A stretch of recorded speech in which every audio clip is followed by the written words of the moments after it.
Hello, Professor Cuervo. My name is Maria Fernanda Ballén, and this is my technology-based English task.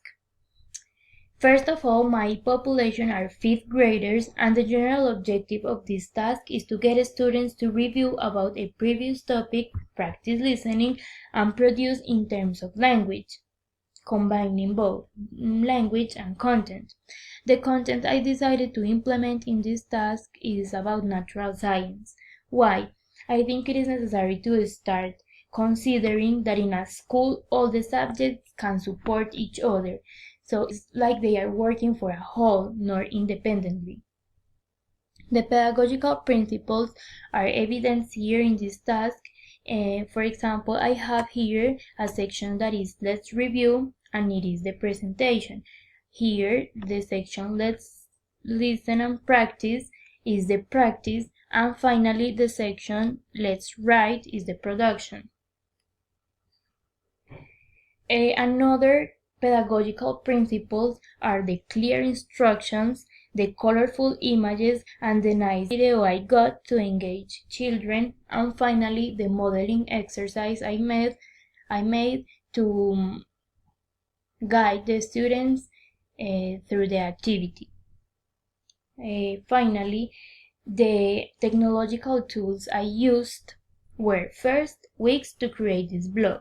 I think it's very important, it is crucial to have the information organized, so in that way the students, the children, can have a clear idea of what is the activity about.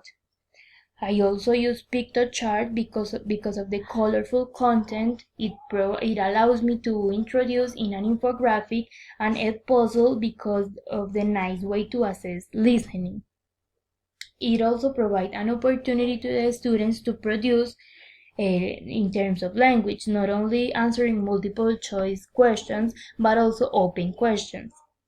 So here in the guide, I have the instructions that are, hello dear students, here you can find a place where you can practice the different aspects included in the topic food chain.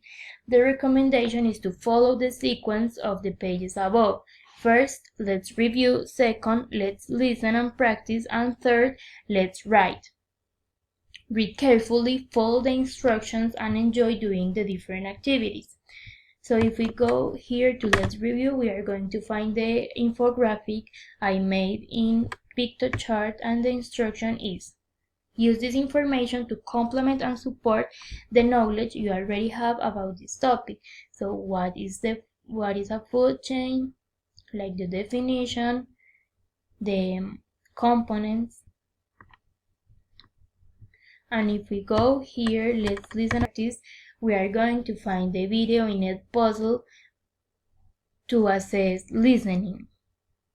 So the instruction is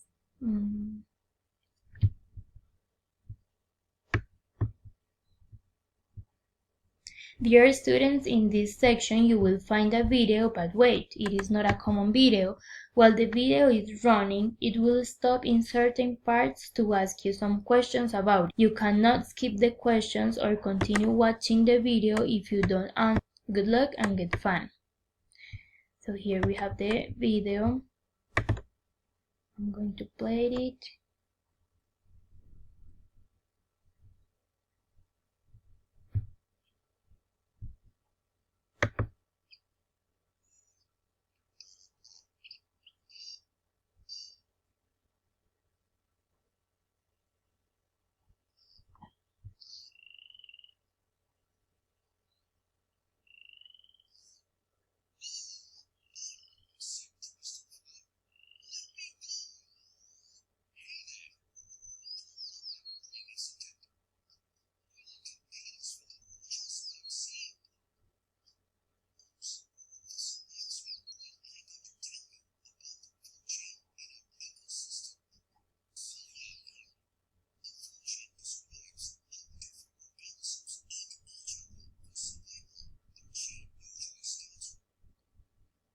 So here we have the first question, that is a multiple choice question, and we just have to answer, submit, and continue.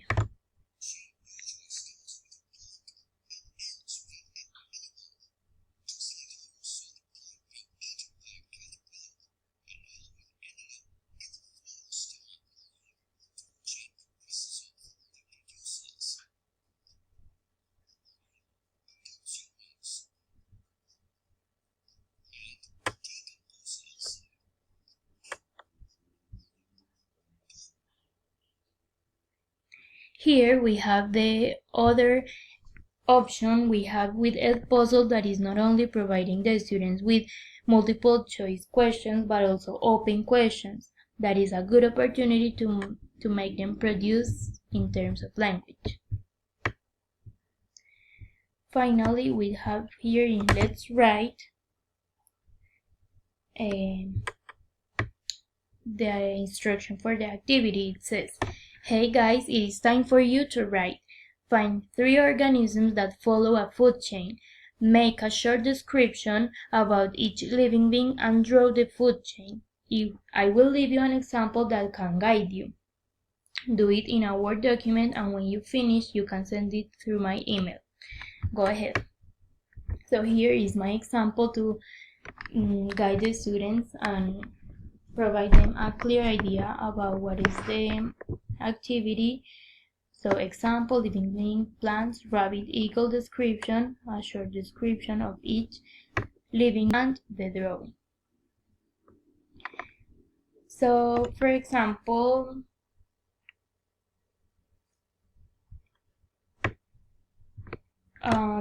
the potential of this activity is because we have here different ways to complement English and science classes. It also has colorful and engaging activities to provide to the students to innovating ideas to teach and also to learn.